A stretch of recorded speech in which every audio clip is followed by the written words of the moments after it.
बिस्मिल्लाहिर्रहमानिर्रहीम। Top story के साथ आपका मेज़बान अल्ताफ़ यानी हाजिर खिदमत है और आज भी कमोबेश उसी सूरत हाल पर मौजूद हैं हम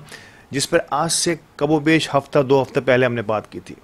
यानी कि अदम एतमाद का ऊँट जो है वो किसी करवट नहीं बैठ रहा। अब तक भी बड़ी चुमगू की सूरत हाल है और हो ये रहा है कि अब ये अदम एतमाद जो है वो अदम इस्तेहकाम बन गया है। अदम एतमाद जो है वो अदम इस्तेहकाम और मुल्क की सालिमियत स्टेक पर आ गई है। और जिस तरह से इस एक पॉलिटिकल इवेंट को मुल्क गिर सतह पर शोहरत बल्कि आलमी खिलाड़ी भी अब इसमें कूद के सामने आए हैं, शायद कुछ समझ नहीं आ रही कि ये ऊँट किस करवट बैठेगा और इसका मुल्क पर, आवाम पर कितना बुरा असर पड़ने वाला है। तो आज आगाज़ करते हैं इसी मौजू से और हमारे साथ हस्ब मामूल हस्ब दस्तूर सीनियर तज्ज़ाकार इफ्तिखार गजाली साहब मौजूद हैं। अस्सलाम वालेकुम सर। वालेकुम सलाम। सर, आगाज़ मैंने कर दिया है और यकीनी तौर पर अजीब सी सूरत हाल हो गई है। जैसे कि मैंने पहले अर्ज़ किया कि अदम एतमाद अब मुल्क की अदम इस्तेहकाम के लिए स्टेक पर आ गया है और समझ नहीं आ रहा कि किस तरह से हम एक छोटे से पॉलिटिकल इवेंट को इस तरह से डील करने की कोशिश करते हैं। औज़ु बिल्लाहि मिनश शैतानिर रजीम, बिस्मिल्लाहिर रहमानिर रहीम। अल्ताफ़ भाई, आपने बड़ी अहम जानिब इशारा किया है और हकीकत हाल ये है कि अपोजिशन की जमातों ने जो तहरीक अदम एतमाद कौमी असम्बली सेक्रेटेरिएट में जमा कराई,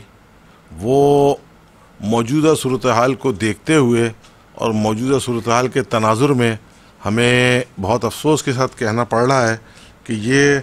तहरीक अदम एतमाद दरअसल मुल्क के लिए तहरीक अदम इस्तेहकाम की शक्ल अख्तियार करती जा रही है। वो चीज़ें और वो बातें जो पार्लियामेंट के फ्लोर पर होनी थी, वो फ़ैसले कि जिन्हें कौमी असम्बली के ऐवान में होना था,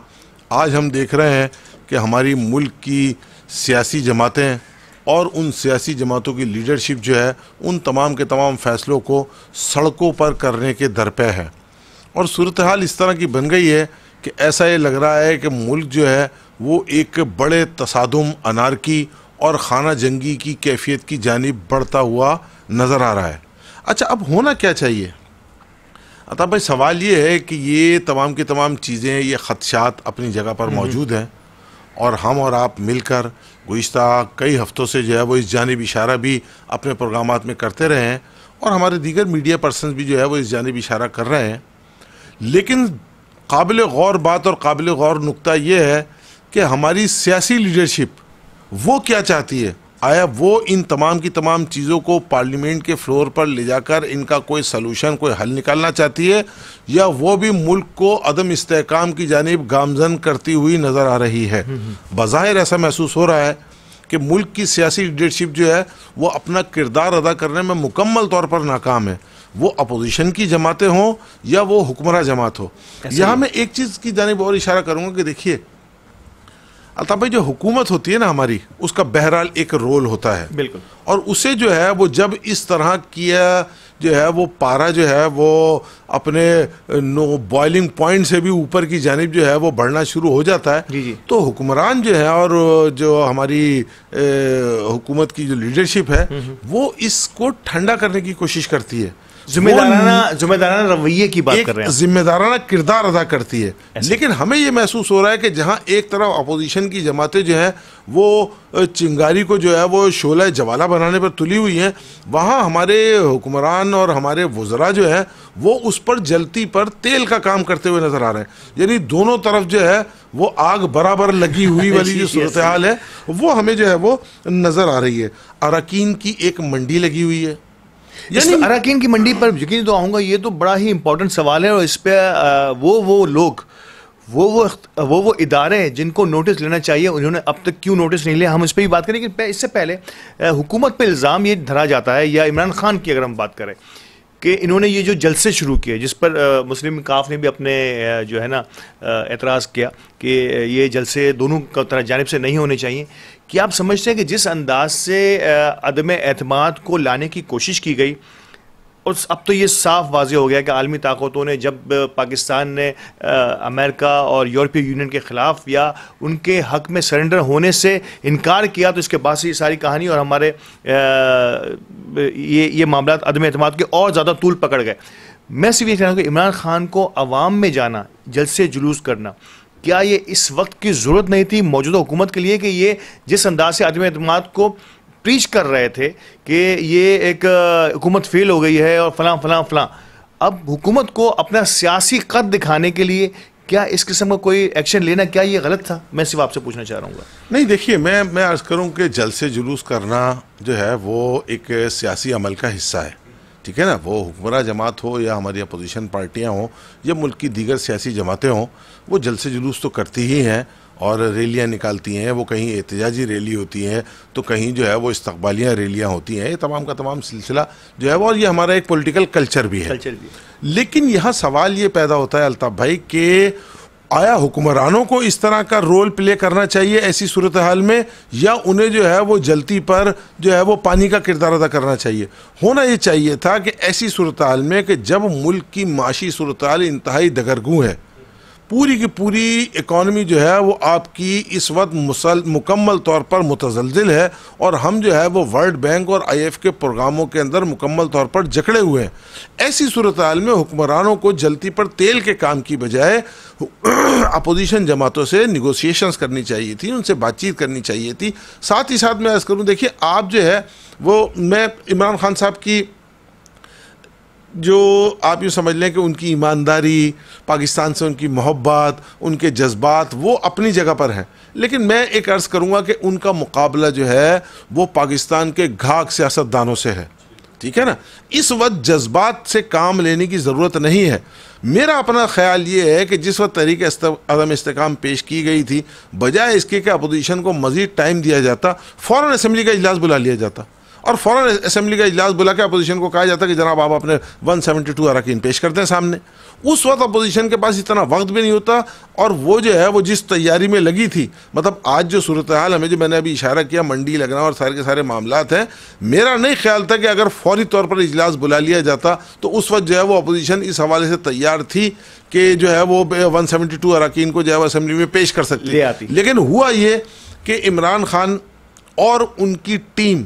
जो कि नौजवानों पर मुश्तमिल है, और ज़ाहिर है कि नौजवानों के अपने जज्बात और सारे के सारे मामलात होते हैं, उन्होंने इस चीज़ को अपनी ईगो का मसला बना लिया और जज्बाती अंदाज में उन्होंने इसको काउंटर करने के लिए पार्लियामेंट के फ्लोर को इस्तेमाल करने के बजाय सड़कों को इस्तेमाल करने का फैसला किया। अब देखिए कि हर सियासी जमात जो है उसके पास बहरहाल किसी न किसी हद तक अफरादी क़ुव्वत तो मौजूद है। आज अगर आप 2 लाख 5 लाख या 10 लाख का जलसा करने के लिए सड़कों पर निकलते हैं तो साथ में जो अपोजिशन जमातें हैं वो उसे काउंटर करने के लिए उसी लेवल का जलसा उसी मकाम पर करने की पोजीशन में है और करेंगी। उसका नतीजा क्या निकलेगा? नतीजा ये निकलेगा कि एक आम पाकिस्तानी, एक आम कारकुन, एक आम शख्स जो कि इन तमाम की तमाम चीज़ों से कोसों दूर है, वो शदीद परेशानी और बहरान का शिकार हो जाएगा। उसका नतीजा क्या निकलेगा कि हमारा मुल्क अदम इस्तेहकाम का शिकार हो जाएगा। अब इस सूरत हाल में जो हमें इस वक्त नज़र आ रही है, मतलब मैं समझ नहीं पा रहा कि देखिए ना, इस वक्त एक हुकूमत है, अल्ताफ़ भाई हम इस पर थोड़ा सा डिस्कस करते हैं। एक हुकूमत इस वक्त मौजूद है, मिसाल के तौर पर तहरीक अदम एतमाद कामयाब हो जाती है, ठीक है। तहरीक अदम एतमाद कामयाब होती है तो उसके नतीजे में एक दूसरी हुकूमत आएगी, ठीक है। वो दूसरी हुकूमत आकर जो भी उसको आप समझ लें कि कुछ कानून साजी करनी है, कुछ इलेक्शन के हवाले से, दीगर हवालों से जो है वो कुछ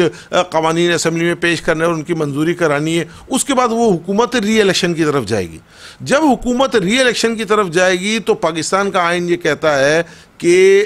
इलेक्शन जो है वो एक केयर टेकर ने कराने हैं, ठीक है ना। गैर जानिबदार एक हुकूमत आएगी, यानी इसके बाद एक तीसरी हुकूमत आएगी गैर जानिबदारों की और केयर टेकर की, वो आके आपके इंतखाबात कराएगी। जब इंतखाबी अमल मुकम्मल हो जाएगा तो उसके बाद एक चौथी हुकूमत आएगी जो पाकिस्तान की अनाने इक़्तिदार संभालेगी। यानी आइंदा आने वाले 3 से 4 माह में हमारी मुल्क और हमारी आवाम जो है वो इस मुल्क में 4 हुकूमतों का मज़ा चखेगी। अब आप ये अंदाज़ा लगाइए कि एक हुकूमत मौजूद है, दूसरी आनी है, तीसरी केयर लेकर आनी है और उसके बाद चौथी हुकूमत आनी है। 4 से 5 माह में जब आप अपने मुल्क में 4 हुक्मरानों को तब्दील करेंगे तो आपके मुल्क का इस्तेहकाम कहाँ जाकर रुकेगा, आपकी माशी तरक्की, आपकी ग्रोथ रेट, आप GDP और तमाम की तमाम चीज़ें जिस जानिब इशारा करते हैं उसकी क्या हालत बन जाएगी। यानी हम यूँ समझ लें कि मुल्क को अदम इस्तेहकाम की जानिब धकेलने के लिए ऐसा लग रहा है कि डेलिबरेटली जानबूझकर कोशिशों में लगे हुए हैं। ऐसा ही किया जा रहा है, ऐसा ही किया जा रहा है और बिल्कुल इसी किस्म का माहौल बना हुआ है। एक और बात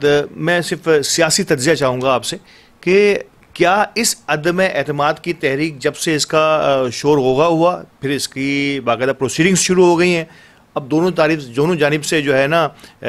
ताबड़तोड़ हमले हो रहे हैं, जलसे हो रहे हैं और कुछ दहशतगर्दी और कुछ बदमाशियों का सिलसिला भी शुरू होगा नज़र आ रहा है। फिर मैं बाद में आऊँगा उस पर जिस पर कि मंडी लगी हुई है। पहले ये बताइए कि अब तक हुकूमत को जितनी भी एक्टिविटीज़ हुई हैं अवामी सतह पर फ़ायदा हुआ है, लोगों का जहन साजी हुई है हुकूमत के हक़ में, जो इससे पहले महंगाई और बहुत सारी वजूहात की बिना पर जो है शायद हो सकता है कि वो थोड़ा सा डाउन जा रहे थे, थोड़ा सा माइनस की तरफ थे। क्या इस पूरे एक्टिविटी के बाद जहाँ सारी अपोजिशन जो वो एकजुट होके और इस पर फिर आलमी ताकतों का इल्ज़ाम भी लग गया, फिर और बहुत सारे मामलात, समझते हैं कि हुकूमत ने कुछ थोड़ा सा इस सारे मामलात में अवामी सतह पर कुछ गेन किया है? भाई देखिए, आप अवाम में निकलेंगे, ये जिसको कहा जाए कि एक बार फिर जो है वो मैं अर्ज़ करूँगा कि हुकूमत जो है वो हमारी हर काम जो है वो देर से करने की आदी है और देर से कर रही है। अदम एतमाद की तहरीक जब पेश की अपोजिशन ने तो उसके बाद जो है वो हुक्मरान जमात ने अवाम में निकलने का फ़ैसला किया। अगर उससे पहले ही ये फैसला कर लेते और जिस तरह के सर्वेज जो है जिस पे हमने अपना प्रोग्राम भी किया था,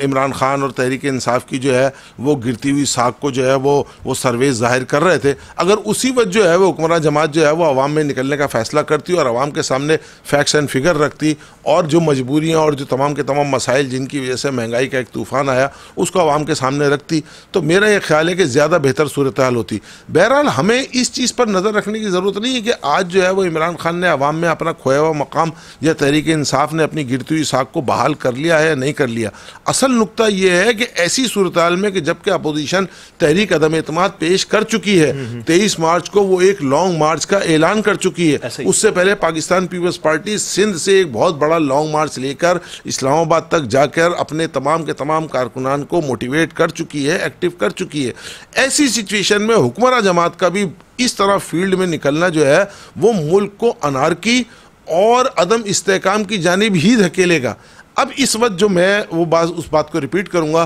चौधरी शुजात हुसैन की, कि उन्होंने जो बात की है वो हकीकत हाल यही है कि देखिए, एक तो चीज़ ये कि जो हुकूमत होती है उसे पहल करनी होती है, तो सबसे पहले तो हुकूमत को चाहिए कि वो अपने तमाम के तमाम जलसे और जुलूस जो है उसको मनसूख करने का ऐलान करे, अपोजिशन के साथ बैठकर बातचीत करने का और जो है वो मुज़ाकरात करने का ऐलान करे। साथ ही साथ अपोजिशन को भी चाहिए कि वो भी अपने तमाम के तमाम जलसे जुलूस, रैलियाँ और ये जो लॉन्ग मार्च और तमाम की तमाम चीज़ें हैं इसको मनसूख करने का ऐलान करे। देखिए, अपोजिशन ने तहरीक अदम एतमाद पेश कर दी, अब तहरीक अदम एतमाद के हवाले से फ़ैसला किस फ्लोर पर होना है? ज़ाहिर है कि उसने सड़कों पर उस फैसले को नहीं होना, उसने पार्लियामेंट के कौमी असम्बली के ऐवान में ये होना है। अपोजिशन के पास अगर कौमी असम्बली में अपनी मतलूबा अक्सरियत मौजूद है, कौमी असम्बली के इजलास में जा रहा हो, मतलूबा अक्सरियत जो है वो स्पीकर के सामने पेश कर दे। इसी तरह अगर हुक्मरान जमात जो है वो ये समझती है कि अपोजिशन के पास जो है वो अददी अक्सरियत मौजूद नहीं है, या इस तरह की सिचुएशन जो है वो ये समझती है कि उसके पास जो है वो अरकान की मतलूबा तादाद मौजूद है, तो सबसे बेहतर तरीक़ा तो यही है कि वो अगर पार्लियामेंट से बाहर भी कोई काम कर रहा है, इमरान खान साहब को एक इशाइया मुनक्किद करें अपने अरकान असम्बली का, या कोई एक इजलास बुलाएं और वहाँ जो है वो मीडिया के सामने और आवाम के सामने पेश कर दें कि ये देखिए जनाब, काउंट कर लीजिए, मेरे पास 172, 175 या 180 अरकान की तादाद जो है वो मुकम्मल तौर पर मौजूद है। अपोजिशन के गुब्बारे से खुद ब खुद हवा निकल जाएगी। कहने का मतलब ये है, और मैं अर्ज़ ये करना चाहता हूँ कि ये तमाम की तमाम चीज़ें असल में जब मुल्क में एक पार्लिमानी निज़ाम मौजूद है तो पार्लियामेंट के फ्लोर पर ही होनी है। आप अगर पार्लिमान के फ़ैसलों को सड़कों पर ले आएंगे तो सड़कों पर कारकुनान का सरफटोल ही होगा, हंगामा आराई की कैफियत ही पैदा होगी। और अल्लाह न करे, अल्लाह न करे, अल्लाह न करे कि हमारे पड़ोस में इस वक्त जो सिचुएशन बनी हुई है, चाहे वो अफगानिस्तान हो, चाहे वो हमारा अज़ली दुश्मन जो है वो भारत हो, वहाँ उनकी जो अंदरून खाना मुल्की कैफियत है, ख़ास तौर पर मोदी जिस तरह अपनी पोजीशन को डाउन होता हुआ देख रहा है, तो मैं नहीं समझता कि वो जो है वो पाकिस्तान में कोई दहशतगर्दी की कार्रवाइयाँ ना कर दे, इससे पूरी तरह फ़ायदा उठाने की कोशिश करेंगे। फ़ायदा उठाने की कोशिश करेगा। खुदा न खास्ता किसी जलसे में कोई ऐसी कैफियत हो जाती है, कुछ इस तरह का सिलसिला हो जाता है, तो चौधरी शुजात ने जिस जानिब निशानदेही की कि अगर कोई हलाकत हो जाती है या करवा दी जाती है, इस पॉइंट को नोट करने की जरूरत है कि हो जाती है या करवा दी जाती है, तो उसका जिम्मेदार कौन होगा और उसके नताइज को पाकिस्तानी कौम फिर बरसों तक भुगतती रहेगी। सर, आलमी ताकतों की बात हो रही है, यहाँ पर एक आलमी ताकतों की पाकिस्तान के ईद अदम इस्तेहकाम में दिलचस्पी बज़ाहिर तो नज़र नहीं आ रही, लेकिन पसे पर्दा ऐसा महसूस हो रहा है कि कुछ ताकतें हैं जो अपोजिशन को कह भी दिया गया है कि बोरियां खोल दी गई हैं डॉलर्स की। ऐसा न भी हो तो नज़र आ रहा है कि अमेरिका और यूरोप साइड जो है वो अपोजिशन यानी इमरान खान के खिलाफ, और चाइना और रशिया की जो आलमी ताकतें हैं वो अंदरून खाना इनकी क्या पॉलिसी होगी, किस अंदाज से वो इसमें अमल दखल कर सकते हैं या कर रहे हैं, या कम अज़ कम दिलचस्पी इस हद तक रखते हैं। आप समझते हैं कि आलमी ताकतों का भी कुछ इंटरेस्ट होता है हमारे जैसे ममालिक के साथ? देखिए अल्ताफ भाई, इंटरेस्ट तो होता है। पूरी दुनिया जो है वो एक ग्लोबल विलेज का मंजर पेश कर रही है। अब तमाम दुनिया के ममालिक के मफादात एक दूसरे के साथ वाबस्ता हैं, और ख़ास तौर पर अब दुनिया में माशी जंग है, इकॉनमी की जंग चल रही है। अब असले के मामलात जो है वो पसे पुश चले गए हैं। अब जो इकॉनमी का चैम्पियन है, मास्टर है, उसकी दुनिया पर हुक्मरानी है, ठीक है ना। इस वक्त हम गुज़िश्ता कई अशरों से देख रहे हैं कि चाइना जो है वो और उसके इर्द गिर्द के ममालिक, समझ रहे हैं आप, हांगकांग को देख लें, आप जो है वो थाईलैंड को देख लें, आप जो है वो जापान को देख लें, या आप सिंगापुर को देख लें, और फिर चाइना तो आपके सामने ही है, कि ये दुनिया की इकॉनमी को मुकम्मल तौर पर अपने कब्ज़े में और कैप्चर करने में बड़ी हद तक कामयाब हो चुके हैं, ठीक है ना। आज आप दुनिया के किसी भी मुल्क में चले जाएं तो वहाँ, यानी मैं दुनिया के कई ममालिक में आता जाता रहता हूँ, सूरत हाल ये है कि आपको जहाँ बाज़ारों के अंदर चाइना की और दीगर ममालिक की चीज़ों की भरमार नज़र आएगी, वहाँ आपको टूरिस्टों की शक्ल के अंदर, आम लोगों की शक्ल के अंदर भी जो है वो चाइनीज़ लोग जो है वो घूमते फिरते और चलते फिरते नज़र आएंगे। तो अब ऐसी सूरत हाल में ज़ाहिर है कि यूरोपीय यूनियन, यूरोपीय ममालिक और अमेरिका, जब वो ये मतलब उनके जहन में ये बात होगी कि दुनिया की इकॉनमी को जब चाइना कैप्चर कर लेगा तो फिर हमारा क्या किरदार और क्या रोल रह जाएगा, और ख़ास तौर पर जो CPEC वाली सूरत हाल है उसके ऊपर बरमला जो है वो अपनी रिजर्वेशन का और अपने तहफ़्फ़ुज़ात का इजहार जो है वो अमेरिका कर चुका है। ऐसी सूरत हाल के अंदर ज़ाहिर है कि जब आपके मुल्क में अनारकी फैली होगी, आपकी सियासी जमातें जो है वो मुल्क को अदम इस्तेहकाम की जानिब ले जा रही होंगी, तो बहती गंगा से कौन हाथ नहीं धोता, ठीक है ना। तो बहती गंगा से हाथ धोते हुए यूरोपीय यूनियन और अमेरिका जो है वो ज़ाहिर है कि पसे पुश्त रहकर, पसे पर्दा रहकर अपना किरदार अदा करने की कोशिश तो करेंगे, और साथ ही साथ जो है वो आप यूँ समझ लेना कि जिस तरह जो है वो हमारे वज़ीर-ए-आज़म पाकिस्तान जनाब इमरान खान साहब ने अभी पिछले दिनों रूस का दौरा किया, ऐसी सिचुएशन में कि जब दो ममालिक बिल्कुल जंग के दहाने पे खड़े थे, और साथ ही साथ जिस वक्त जो है वो आप जो है वो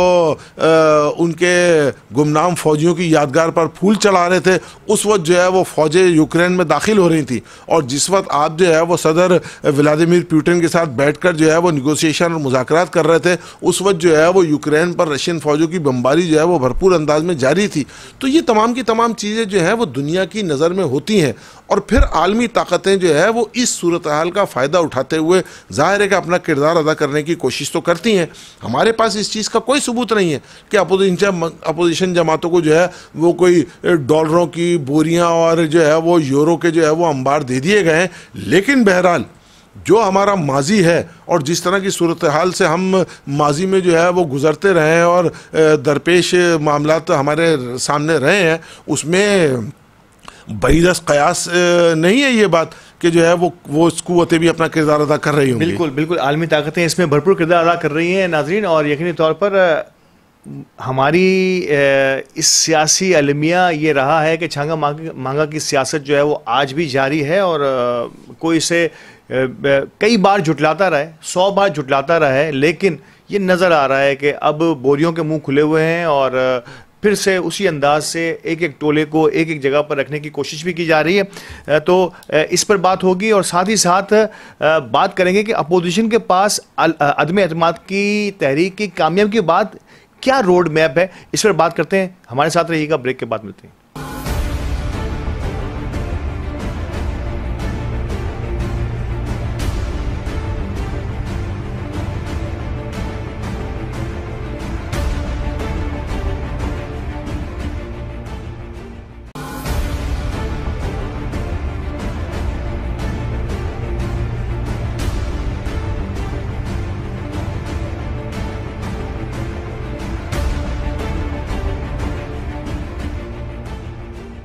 वेलकम बैक नाजरीन, वक्फे के बाद हाजिर होते हैं। जैसे कि मैंने पहले से वक्फे से पहले जिस मौजू पर बात हो रही थी उसी को थोड़ा सा और कंटिन्यू करते हैं। जी बिल्कुल सही फरमाया गालिब साहब आपने कि ये अंदाज तो अब नज़र आ रहा है कि हमारे यहाँ अब खुल के जो है ना लोग सामने आ रहे हैं। छांगा मांगा की सियासत भी कमोबेश शुरू होती हुई नज़र आ रही है। इससे पहले कि मैं फिर उस जो है सियासी कद की तरफ जाऊँ हमारे सियासतदानों के, मैं एक सवाल और पूछ लूँगा। अपोजिशन कुछ देर के लिए सोच लेते हैं कि अगर अपोजिशन अपने अदम एतमाद की तहरीक में कामयाब हो जाती है, बज़ाहिर उन्होंने नवाज शरीफ साहब को शहबाज शरीफ साहब को वज़ीर आज़म के तौर पे नॉमिनेट भी कर लिया है, आप समझते हैं कि अब जो सूरत हाल बनेगी, क्या रोड मैप होगा हमारे अपोजिशन के पास? क्या वो डायरेक्टली आने के बाद इलेक्शन की तरफ जाएंगे या फिर मजीद ये 1.5 साल का अरसा है इसमें अपने आप को स्टेबल करने की कोशिश करेंगे, अपनी नेक नामी का इजाफा करने की कोशिश करेंगे? और ये कैसे हो सकता है कि मुस्लिम लीग नवाज और पीपल्स पार्टी ख़ास तौर पे ये मिलकर एक 1.5 साल की हुकूमत चलाएं और उसमें फिर कोशिश करें कि इन दोनों की नेक नामी ऐसी भी हो कि मुस्लिम लीग नवाज सिंध में और पीपल्स पार्टी पंजाब में अपनी अपनी साख को भी बहाल कर सके? ये गैर फितरी सा अलाइज नहीं होगा? देखिए अल्ताफ भाई, हम अपने एक पिछले प्रोग्राम में भी इस हवाले से बात कर चुके हैं कि बज़ाहिर ये महसूस होता है कि अपोजिशन के पास किसी भी तरह का कोई प्लान और कोई मनसूबाबंदी फ्यूचर की मौजूद नहीं है। मैं कई एक इंटरव्यू जो है वो शाहिद खाकान अब्बासी साहब एक बड़े मोतबर और सीनियर रहनुमा हैं,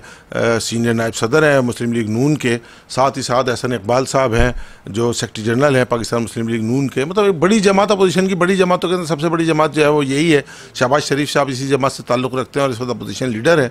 लेकिन उन तमाम लोगों की गुफ्तगू से जो अंदाज़ा लगाया वो यही अंदाज़ा लगाया कि उनके पास फ्यूचर का कोई प्लान, कोई मनसूबाबंदी नहीं है कि तहरीक अदम इस्तेहकाम अगर कामयाब हो जाती है तो आगे जाके वो क्या करेंगे, सिवाय इसके कि वो एक जुमला कहते हैं कि जी मुल्क में जो है वो आगे किसी हुकूमत की ज़रूरत नहीं है, मुल्क जो है वो फौरी इंतखाबात चाहता है, मुल्क जो है वो फौरी इंतखाबात जाता है। भाई सवाल ये है कि अगर आपकी तहरीक अदम इस्तेहकाम कामयाब हो जाती है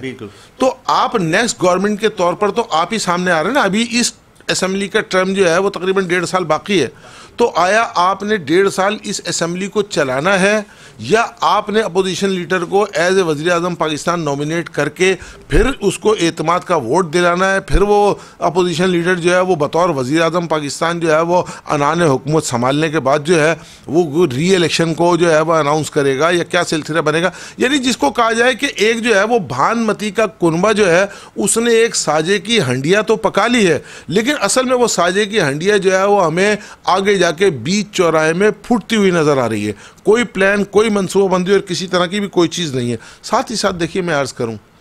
कि एक तवील अरसे के बाद,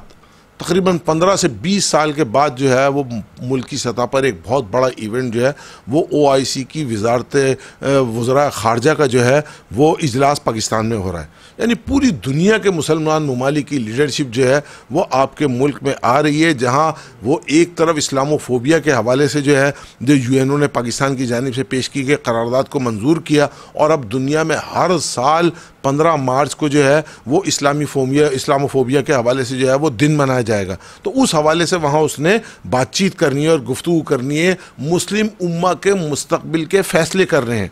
एक तरफ तो ये इजलास यानी इतना बड़ा इवेंट और उस इवेंट की अहमियत वो जो है वो मुल्क में जो है वो होने जा रहा है, दूसरी जानिब जो है वो हमने अपने मुल्क को अपनी सियासी नाअहलियों की वजह से अदम इस्तेहकाम की जानिब गामजन कर दिया है। अल्ताफ़ भाई, मैं आपसे अर्ज़ करूँगा अपने प्रोग्राम के तवस्सुस से, हम बारहा इस जानिब इशारा करते रहें, लेकिन मैं आज बरमला इस चीज़ का इजहार करना चाहूँगा कि देखिए, एक चीज़ हमने, एक टर्मिनोलॉजी जो है वो गुज़िश्ता कुछ अशरों में सुनी, सो मोटो। ख़ास तौर पर जब इफ्तिखार चौधरी साहब जो है वो चीफ ऑफ सुप्रीम कोर्ट जो है, वो chief justice of supreme court जो है वो बने, तो उसके बाद से जो है वो सो मोटो की एक बारिश सी जो है वो पाकिस्तान में हमें होती हुई नजर आई। ठीक है ना? उसके बाद साकिब निसार साहब आए, उन्होंने भी इस हवाले से काफ़ी किरदार अदा किया। तो आज क्या पाकिस्तान की आवाम और हम तमाम के तमाम पाकिस्तानी इस बात का इंतज़ार नहीं कर रहे और सुप्रीम कोर्ट से इस बात का तकाजा करते हुए नज़र नहीं आ रहे कि आज जिस तो जो है ना वो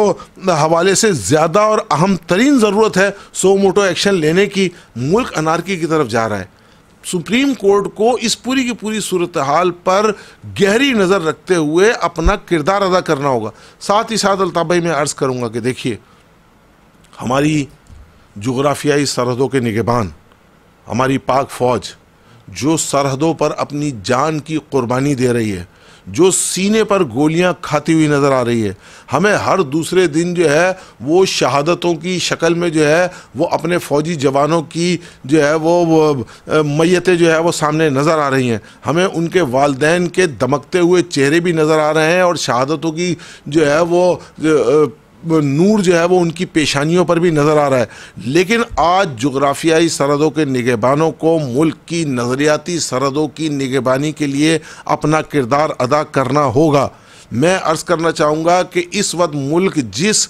सियासी बहरान की जानिब चला गया है, एक तरफ हुकूमत है जो बिल्कुल झुकने के लिए, बातचीत करने के लिए तैयार नहीं है, तो दूसरी जानिब हमारी अपोजिशन पार्टियां जो हैं वो बिल्कुल अपना समझदारी का किरदार अदा करने के लिए तैयार नहीं है। ऐसी सूरत हाल के अंदर अगर मुल्क की सुप्रीम कोर्ट और मुल्क की जुग्राफियाई सरहदों के निगहबान मुल्क की नज़रियाती सरहदों की निगहबानी के लिए अपना किरदार अदा नहीं करेंगे तो मुल्क अनारकी और खाना जंगी की तरफ चला जाएगा। मैं ये समझता हूँ कि इस वक्त जो है वो जहाँ अफवाज पाकिस्तान को अपना भरपूर किरदार अदा करने की ज़रूरत है, वहीं सुप्रीम कोर्ट को भी फैसले देने की ज़रूरत है। फिर एक चीज़ अर्ज़ करूँगा कि देखिए, आपकी सुप्रीम कोर्ट है,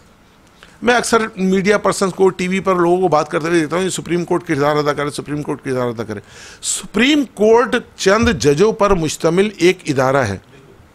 उसके पास कोई फोर्स मौजूद नहीं है। सुप्रीम कोर्ट फैसले देगी, उन फैसलों पर अमल दरामद, उन फैसलों को इम्प्लीमेंट करना जो है वो इदारों का काम है। तो इदारों को अपना किरदार अदा करना पड़ेगा। बहरहाल अगर सुप्रीम कोर्ट कुछ फैसले देते भी है तो उन फैसलों को जो है वो नाफिजुल अमल करने के लिए इदारों को सामने आना पड़ेगा। और मैं फिर अर्ज़ करूँगा कि जुग्राफियाई सरहदों की निगरानी अपनी जगह पर है, लेकिन अगर मुल्क की नज़रियाती सरहदें टूट फूट का शिकार हो गई और वहाँ जो है वह तबाही और बर्बादी फैल गई तो फिर मुल्क की जुग्राफियाई सरहदों की निगरानी किस काम की रहेगी। लिहाजा ज़रूरी अमल है कि मुल्क की जुग्राफियाई सरहदों के निगहबान मुल्क की नज़रियाती सरहदों की निगहबानी के लिए अपना किरदार अदा करते हुए सामने आए। इस हवाले से गुज़िश्ता दिनों जो है, बल्कि कल की जो है वो कुछ इत्तलात इस तरह की हैं कि मुल्क की कुछ अहम तरीन शख्सियात ने जो है वो वज़ीर-ए-आज़म पाकिस्तान से, जो हमारे पास रिपोर्ट्स आई हैं, जो हमारी मालूमात हैं वो ये है कि मुल्क की अहम तरीन शख्सियात ने जो है वज़ीर-ए-आज़म पाकिस्तान से इस हवाले से मुलाकात की है और उनको जो है वो इस हवाले से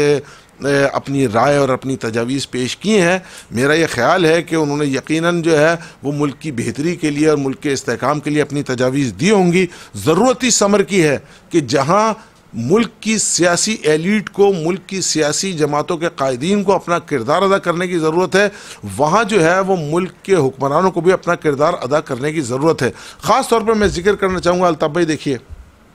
अब कल जो है वो सिंध हाउस पर हमला हो गया, ऐसा ही है, ठीक है ना। अब सिंध हाउस पर हमला जो है वो मुकम्मल तौर पर हमारी वजारत खारजा की, वजारत दाखिला की नाकामी का मुंह बोलता सबूत है। या तो ये है कि वजारत दाखिला जो है वो सियासत खेलना, शेख रशीद साहब जो है वो सियासी बयानात देना और बड़के मारना छोड़ दें और अपनी वजारत और उसकी कारकर्दगी और उसकी जिम्मेदारियों पर तवज्जो दें। जरूरत इस अमर की थी। इससे हुआ क्या? मैं समझता हूँ कि ये एक माइनस हुए मौजूदा हुकूमत जो है, जिन्होंने एतराज़ ये किया था कि सिंध के कोई पुलिस फोर्स के जवान जो है वो वहाँ तैनात कर दिए गए हैं, ठीक है ना। तो अब तो ये जवाब मिल गया उन अराकीन को कि हम अगर ये ना होते तो शायद हो सकता है कि वो जो मॉब आ रहा था वो न जाने क्या से क्या कर जाता। तो ये तो आपने खुद अपने हाथ पैर काट के उनके हवाले कर दी। जी बिल्कुल, यही सूरत हाल है ना कि मुस्तकिल बुनियादों पर जो है वो हुक्मरान जमात के वज़रा जो है वो इस बात का इजहार कर रहे थे कि अंदर जो है वो डॉलरों की और जो है वो नोटों की बोरियां रखी हुई हैं और 400 से ज़्यादा जो है वो कमांडोज जो है वो सिंध पुलिस के वहाँ पर तैनात कर दिए गए हैं। सारा का सारा सिलसिला है। लेकिन मैं जो बात अर्ज़ कर रहा हूँ ना, देखिए मिसाल के तौर पर वहाँ 400 कमांडोज हैं, मौजूद है। अब वो सिंध पुलिस से ताल्लुक़ रखते हैं, ये सिंध से ताल्लुक़ रखते हैं। सिंध के कमांडोज वहाँ मौजूद हैं और वो सामने खड़े हैं। पीछे से वफाक की कोई फोर्स और वफाक के लोग जो है वो वहाँ जाके खड़े हो जाते हैं। तो क्या वफाक और सिंध आमने सामने नहीं आ गया? यानी हमने तो ये इस तरह वफाक की जो एक यूनिटी है, एक सालमियत है, उसको ठेस पहुँचाने की कोशिश की है। ये मुकम्मल तौर पर आपकी वजारत दाखिला की नाकामी है। आप टीवी पे बैठ के जो है वो ऐसा नहीं होना चाहिए था और मुझे बहुत दुख है और मुझे बहुत अफसोस है और फलां और मैं देख रहा हूँ और मैंने ऑर्डर कर दिया और मैंने फलां कर दिया। भाई इससे काम नहीं चलेगा। आपको अपनी कारकर्दगी दिखानी पड़ेगी। आप रोज़ाना की बुनियाद पर जो है वो 6-6 बार मीडिया के सामने आते हैं शेख रशीद साहब और दुनिया जहान की भड़के मारकर चले जाते हैं। यानी वो ये तजवीज़ देते हुए तो नज़र आ रहे हैं कि सिंध में गवर्नर रूल लगा दिया जाए, लेकिन अपनी नाक के नीचे जो है वो सिंध हाउस की जो है वो हिफाजत के लिए और जो है वो उस पर जाने वाले एक मॉब को और एक रैली को रोकते हुए जो है वो नाकाम नजर आते हैं। कंट्रोल करना चाहिए था, शायद उसको कंट्रोल नहीं कर सके। अच्छा, एक चीज़ यहाँ मैं मुख्तलिफ इदारों के साथ साथ इलेक्शन कमीशन का रोल जो है ये भी मैं बड़ा ही नापैद होता हुआ देख रहा हूँ कि नज़र आ रहा है कि एक सियासी जमात के लोगों को एक ख़ास मंसूबे के तहत एक जगह पर रखा गया, मीडिया ने आश्कार कर दिया, सब चीज़ें सामने आई हैं। मैं और आप समझते हैं कि कोई भी अपनी मर्जी से वहाँ नहीं गया, इसके पीछे कई चीज़ें कारफरमा होंगी और ये तो रूल्स के खिलाफ है। क्या आप समझते हैं कि इलेक्शन कमीशन ने जानबूझ के अपनी आंखें बंद की हुई हैं? देखिए, मैं इसके अंदर दो बातें अर्ज़ करूंगा अल्ताफ़ भाई। एक चीज़ तो ये है कि किसी भी मुल्क को चलाने के लिए इदारे होते हैं, ठीक है ना। उन इदारों पर आपकी एक हुकूमत आके बैठती है जो चेक एंड बैलेंस रखती है, ठीक है ना। आपकी वजारत सेहत है, आपकी वजारत ख़ारजा है, आपकी वजारत दाखिला है, ठीक है। आपका जो है वो बल्दियाती निज़ाम है जो मुख्तलिफ काम करने के लिए जो है वो, इसी तरह आपका एक इदारा है इलेक्शन कमीशन। बदकिस्मती से हमारी मौजूदा हुकूमत और हमारे हुक्मरान जमात और मैं अर्ज़ करूँगा कि उनके जो है वो नौजवान और जज्बाती वज़रा जो है उन्होंने इलेक्शन कमीशन के साथ अपने ताल्लुकात कभी भी बहुत बेहतर रखे ही नहीं। देखिए, एक नफ्सियाती और साइकोलॉजिकल मसला है अल्ताफ़ भाई कि मैं अगर आपके साथ जो है वो मुस्तकिल बुनियादों पर बदतमीज़ी करता रहूँगा तो आप कितने भी कूल माइंड क्यों ना हो, आपके दिलो दिमाग के किसी एक गोशे में मेरे लिए जो है वो एक नेगेटिव फीलिंग तो आ ही जाएगी। ये साइकोलॉजी है, ह्यूमन साइकोलॉजी है, आप इसको चेंज नहीं कर सकते, ठीक है ना। तो अब आप मुस्तकिल बुनियादों पर जो है वो इलेक्शन कमीशन पर इल्ज़ामात जो है वो लगाते रहें और मुख्तलिफ़ किस्म की जो है वो उनकी जो है वो उनके अमल पर जो है वो आप उनकी धज्जियाँ उड़ाते रहें, तो अब किसी एक कोने में जो है वो आपके लिए एक नेगेटिव फीलिंग जो है ना वो लावा तो पकता हुआ नज़र आता है। अच्छा, दूसरी चीज़ जो है वो ये भी है कि देखिए जो इदारे हैं, मतलब सुप्रीम कोर्ट जो है, एक तो उसके पास एक चीज़ मौजूद है सो मोटो जिसकी जानिब हमने इशारा किया, लेकिन सुप्रीम कोर्ट आज खुद जगह जगह जाकर जुर्म और मुजरिमों को नहीं पकड़ेगी। अगर किसी जगह जुर्म होगा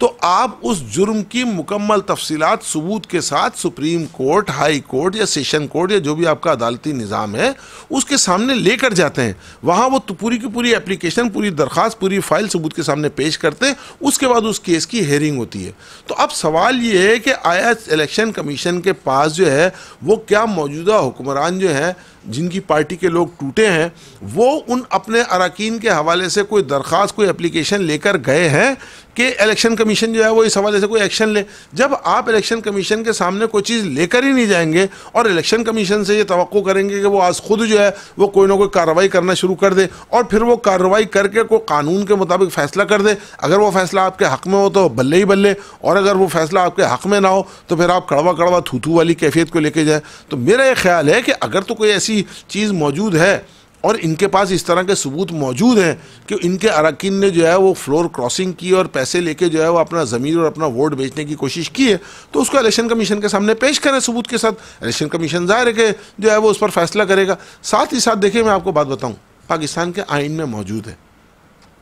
कि जब आप किसी एक जमात से वाबस्ता हो जाते हैं और आप मेंबर पार्लियामेंट होते हैं तो उसके बाद आप पर पाबंदी है कि आप उस जमात के फ़ैसलों के पाबंद हैं। अगर आप उस जमात के फैसलों से जो है वो इनकार करते हैं या पसे पुश से काम लेते हैं या पीछे हटते हैं, तो जाहिर है कि फिर आपकी नाअहलियत की जो है वो एक सूरत हाल बन जाती है। अब मसला ये है, इस पर जाहिर है कि जो है वो इलेक्शन कमीशन और सुप्रीम कोर्ट ही ज़्यादा वाज़ेह तौर पर जो है वो अहकामात और फैसले दे सकती है कि अभी जुर्म का इर्तिकाब हुआ ही नहीं है, यानी उन्होंने फ्लोर क्रॉसिंग की ही नहीं है, उन्होंने हुकूमत के खिलाफ वोट दिया ही नहीं है, तो उससे पहले उनके खिलाफ किसी भी तरह की कार्रवाई मुमकिन है या नहीं है। सवाल ये है कि वो अरकान जो अभी गुज़िश्ता दिनों मीडिया पर आया और उन्होंने आके जो है वो हुकूमत के हवाले से और इमरान खान साहब के हवाले से अपने तहफ़्फ़ुज़ात का इजहार किया, आया वो हुकूमत के खिलाफ अपना वोट असम्बली में कास्ट कर चुके हैं या नहीं? जब उन्होंने अपना वोट ही कास्ट नहीं किया तो अभी तो इसका मतलब है वो मेंबर पार्लियामेंट है और हुक्मरान जमात से उनका ताल्लुक है, वो उसके खिलाफ जाके वोट कास्ट करेंगे तो उनके खिलाफ कार्रवाई होगी ना। एक और मैं इसी में थोड़ा सा एलोबरेट कर दूं, मेरा ख्याल है कि इसका फैसला अदालत नहीं करना है कि इरादा जुर्म जो है, मतलब मैं कत्ल का इरादा करने के लिए कोई निकलता है कि भाई वो वाजे हो जाए कि इसने कत्ल करना है, इसने इस शख्स को मारना है, तो शायद उसकी जान जाने का हम इंतजार करेंगे, उसकी जान चली जाएगी, इसके बाद फिर हम इसको गिरफ्तार करेंगे। क्या आप समझते हैं कि ये भी एक बात हो सकता है इस बात को इवेल्युएट करने के लिए कि इरादा जुर्म पता चल चुका है, वाजे हो चुका है, या तो फिर उस पर बात होगी ये वाकई इरादे से निकले थे या नहीं निकले थे, अगर ऐसा ही था तो फिर उनको इससे पहले रोक दिया जाए। बिल्कुल, आप जिस जानिब इशारा कर रहे हैं ना अल्ताफ भाई, वो है जुर्म से पहले जुर्म को रोकना, ठीक है ना। अब सवाल यही है, मैंने अर्ज किया ना कि अगर तो हमारी हुक्मरान जमात के पास इस बात के वाज़ेह सबूत मौजूद हों कि उनके अरकान जो हैं वो फ्लोर क्रॉसिंग करने वाले हैं या कर रहे हैं या कर लेंगे, और उन्होंने जो है वो अपना ज़मीर जो है वो चंद टकों के एवज़ या नोटों की बोरियों के एवज़ या डॉलरों के अंबार के एवज़ जो है वो फ़रोख्त कर दिया है, तो ज़ाहिर है कि उनको चाहिए कि सुप्रीम कोर्ट में जाकर उस चीज़ को पेश करें। क्या इससे ज़्यादा भी किसी वजाहत की ज़रूरत होगी कि एक मेंबर पार्लियामेंट ने तो यहाँ तक कह दिया है कि मैं रिज़ाइन कर दूंगा, यानी उनको पता है कि जब मैं हुकूमत के खिलाफ वोट दूंगा तो मुझे जाना पड़ेगा, अपनी सीट को खोना पड़ेगा। उन्होंने यहाँ तक कह दिया कि मेरी तो अगले इलेक्शन में किसी सियासी जमात से टिकट मिलने का वादा हो गया और अगले इलेक्शन में इस सियासी जमात के टिकट से लड़ूंगा। क्या इससे ज्यादा भी वजाहत की कोई जरूरत होती है? देखिए, अब सवाल मैंने जो है ना वो जो आप कर रहे हैं बड़ा एक वैलिड क्वेश्चन है और जो है वो बड़ा अहम तरीन नुक्ता है इस जानिब, लेकिन मैं अर्ज करूंगा अल्ताफ भाई कि देखिए, एक चीज़ तो ये है कि अगर तो इन अरकान ने फ्लोर क्रॉसिंग की तो इनके खिलाफ कार्रवाई होगी, और वो कार्रवाई नाअहलियत की शक्ल में भी आ सकती है। अब जब नाअहलियत हो जाएगी तो उसके बाद उन्हें किसी भी जमात का टिकट मिले, जब वो नाअहल हो जाएंगे तो फिर इलेक्शन कैसे लड़ेंगे? मतलब ना एक अहम बात है ना कि जब आप नाअहल हो गए तो आप तो जब नाअहल हो गए तो आप इलेक्शन ही नहीं लड़ सकते, तो जब आपने इलेक्शन ही नहीं लड़ना है तो फिर नाअहलियत और अहलियत का सवाल ही पैदा नहीं होता। एक चीज़, दूसरी बात जो है वो यही है, मैं फिर अर्ज़ करूँगा कि देखें, वो ये कह रहे हैं कि हम कौमी असम्बली के इजलास में अपने ज़मीर के मुताबिक जो है जो फैसला करना है वो फैसला करेंगे, यानी क्लियर कट ये नहीं कह रहे कि हम अपोजिशन के साथ जाके इमरान खान साहब के खिलाफ जो अदम एतमाद की तहरीक है उस अदम एतमाद की तहरीक में हम इमरान खान साहब के खिलाफ वोट देंगे। अगर तो वो वाज़ेह तौर पर इस बात का ऐलान कर देते हैं तो ये तो बहुत बड़ा सबूत बन जाएगा, इकरारी जुर्म हो जाएगा और वो जो है वो डायरेक्टली नाअहल हो जाएंगे। तो अब ये वो कानूनी मोजगाफियाँ हैं और कानूनी सुकम है कि जिनको बहरहाल हमारी सुप्रीम कोर्ट और इलेक्शन कमीशन जो है वो वाज़ेह तौर पर वाज़ेह कर सकती है, लेकिन बहरहाल मैं इस बात के हवाले से आपकी तायीद करूँगा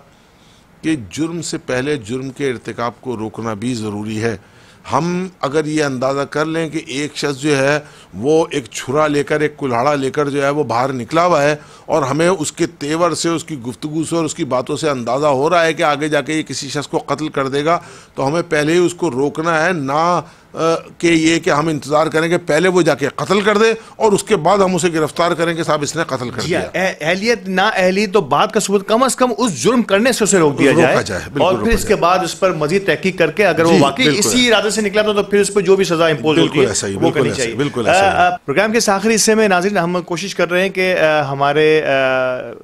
तजकार से, गजाली साहब से ये पूछ सकें कि गुज़िश्ता दिनों भारत में जो हिजाब और इसके मसले के बारे में जिस पर दुनिया ने अपनी निगाहें रखी हैं, क्या ये वाकई इस्लाम दुश्मनी है या ये वहाँ का इंटरनल मैटर है या ये मुसलमानों के खिलाफ एक और किसी साजिश का आगाज़ होने जा रहा है? क्या कहेंगे सर इस पर?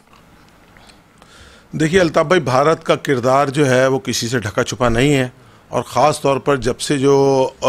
भारत में ये मोदी सरकार आई है तो मोदी साहब का किरदार, उनका माजी भी जो है वो मुस्लिम दुश्मनी के हवाले से जो है वो हमेशा जो है वो दुनिया के सामने रहा है, और हुकूमत आने के बाद जो है वो बहैसियत हुक्मरान जिस तरह का जुल्म सितम उन्होंने भारत में अपनी अक़लियतों के साथ रखा है और जिस तरह की कानून साजी में वो मुलव्विस रहे हैं, उसके बाद भारत का एक मुकरू चेहरा दुनिया के सामने आ चुका है। हिंदुत्व जो है वो भारत में अपनी जड़ें मजबूत कर चुका है। यहाँ जो है वो इस वक्त जो है वो बीजेपी की हुकूमत नहीं है, बल्कि असल में भारत में जो है वो आरएसएस जो हिंदुओं की एक मुतशद्दिद जमात है उसकी हुकूमत है। अब एक तरफ हम ये देख रहे हैं कि गुज़िश्ता कई दहाइयों से कश्मीरी मुसलमानों पर जुल्म सितम का बाजार गर्म हुआ है।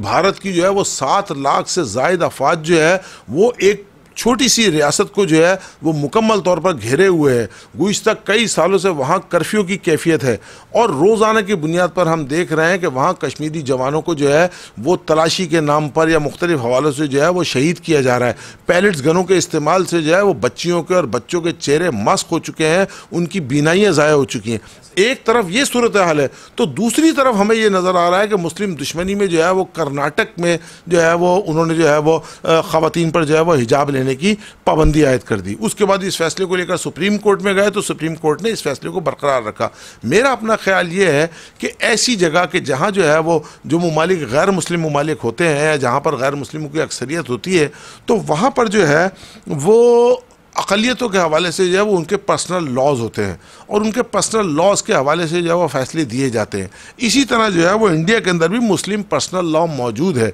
मैं समझता हूँ कि इस हवाले से, चाहे वो हिजाब के हवाले से कोई बात हो या इस्लाम के हवाले से कोई और शरई मसला या कोई और चीज़ हो, तलाक़ के मसाइल हों, खुला के मसाइल हों, इन तमाम की तमाम चीज़ों को मुस्लिम पर्सनल लॉ के तहत देखना चाहिए। वहाँ की मुस्लिम अक़लियत को जो है वो इस हवाले से मुस्लिम पर्सनल लॉ को सामने रखते हुए जो है वो कोर्ट में जाकर इस हवाले से अपने आर्गूमेंट और अपनी जो है वो अपने दलाइल जो है वो पेश करने चाहिए। और यही वक्त का तकाजा है कि बजाय ये कि सड़कों पर इन मामलात को तय किया जाए, नाज़रीन किसी भी मामले को एक फोरम पर, एक प्लेटफॉर्म पर ले जाकर बेहतर अंदाज में डिबेट के साथ अगर हल किया जाएगा तो शायद ये मसला ज़्यादा बेहतर अंदाज से हल होगा। आज के प्रोग्राम में हमने 2 हिस्सों में पहले अदम एतमाद और इसके बाद हमने हिजाब के हवाले से बात की है। फीडबैक दीजिएगा, आगे आप क्या देखना चाहते हैं, कौन से सवाल ऐसे हैं जो जन्म ले रहे हैं आपके दिमागों में और आप चाह रहे हैं कि इसको हम डिस्कस कर सकें। हमारे साथ रहिए, इजाज़त दीजिए, अल्लाह ने कहबान।